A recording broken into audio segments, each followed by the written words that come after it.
શું નામ છે આનું? ગોઈ અરે એનું નામ સરસ યાર, ગોપાલ.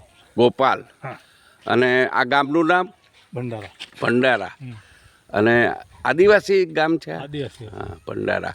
કયો તાલુકો લાગે આ? સંતરામપુર. સંતરામપુર. હા. અને કુબીરભાઈ ડિંડોર સાહેબનું ગામ આ જ તે એમ ને? અચ્છા. હા.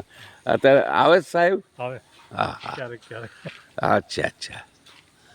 અને એમનું ઘર ક્યાં છે? આવે છે. કોઈ જ નહીં હોય ને અત્યારે તો? ના કોઈ અત્યારે કોઈ. સાહેબ તો એમના કુટુંબ ઘરના બીજા ખરા એ સાહેબ નહીં. આપણે સાહેબને જ મળવાનું ને.